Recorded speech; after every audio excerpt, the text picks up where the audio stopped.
Hello everyone, I'm Kimi Wang from class Shelley. Today my speech topic is that should we cherish the aesthetic of economic upswing period? We all notice that every era has its style.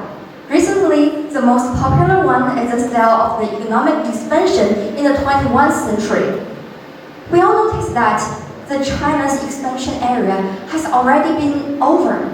So why this topic comes a hit in the social media? Is that because we are meeting a lot of challenges that we really want to look back?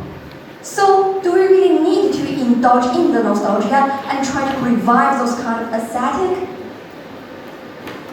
Nostalgia, which means missing the past, it is nothing new. Everyone feels it. Like the first student in this school may miss the familiarity of the middle school. A second-year student, like me, I missed the lighter year of the first year because now I face a lot of challenges, like a lot of homework, assignments, and activities. And about seniors, they said that they would just want to drown themselves in the lake and restart their lives. So, yes, so those kind of looking back into the past, it's nothing new. But when this phenomenon becomes collective, when the majority of people in the society feels it, that's the thing we need to consider. If we said we are missing the economic boom, what exactly are we missing? So just like in The Great Gatsby, Gatsby said he was longing for Daisy. But in the end, we found out that he was not longing for her, but longing for the pastime, when everything seems possible, when his American dream can still seem to be reached. So when people said they're missing the economic boom, what it really means is not the boom itself, but the feeling of confidence and opportunity. So we can notice that during that period, during the 2000 and 2008 in China, paper wealth increased and people have the higher expectations for the future. Because of those kind of higher expectations, the borrowing by the households, companies, and even governments increased. Because of this borrowing, people buy a house, people sell a house and repay the loans and borrow again. So in this way, money flowed quickly. We can see from this picture, the financial activity is very active, but the real GDP stayed at a low growth rate. The other reason why people miss that area is that jobs seems easier to find. It is true, but it is not that kind of exaggeration some media made it out to be. Just like in the China News Daily in 2004, it said that the graduates are short in supply and they can randomly and freely choose and pick job offers. It is not true. So let me make an analogy.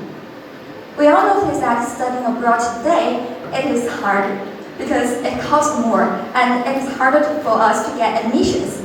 But if someone claimed that 10 years ago he went to Harvard with a TOEFL score of 60 without any donations, you would think he's just kidding and don't believe in that story. So it is the same with the employment situation. Although the employment situation is relatively better in the past than today, it is not the fairyland some media made it out to be. So in conclusion, what people really miss is the society at that time. It is the illusion of prosperity and a better employment situation. And then I will talk about why shouldn't we miss the society at that time? Because we notice that the prosperity are caused by borrowing, and borrowing need to be repaid. Those kind of repaid will have a bigger cost on the society, just like the bubble economy in Japan. So when the fantasy broke, the Nikkei index fell from 39,000 to below 15,000, and people suffered from it. So we can notice that the so-called economic boom caused by the financial phenomena are just like fireworks. They're bright, but short-lived. And also, the society at that time is not utopia. There were still many problems at that time, such as the poverty in Guizhou province, the severe air pollution in Beijing, and the food safety issues, such as the abuse of gutter oil all over China. So this kind of real social problems can be considered concealed by the better employment situation and the prosperity of the economy. So, at last, what is our attitude toward those kind of aesthetic of the booming area? I think we can follow the dressing style because, it can convey us a sense of confidence and self-expression. But we should stop missing. But because what we really miss is kind of an illusion. It is not real. And missing those kind of illusion can just affect our emotions, and it is not useful. Also, we should recognize that there are lots of fake news in the internet, and the emotions caused by those kind of fake news are just not useful. So, take myself as an example. When I noticed those kind of trend, I'd like to follow the trend.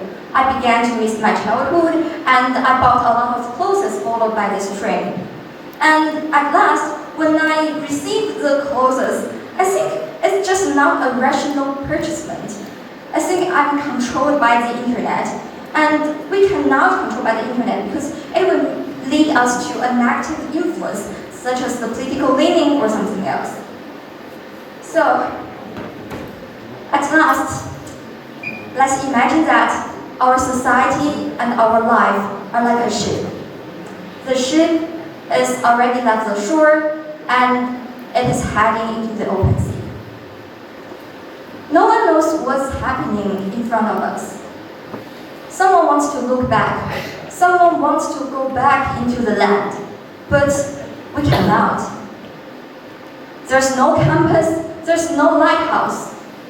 No one knows what the US and China competition will end.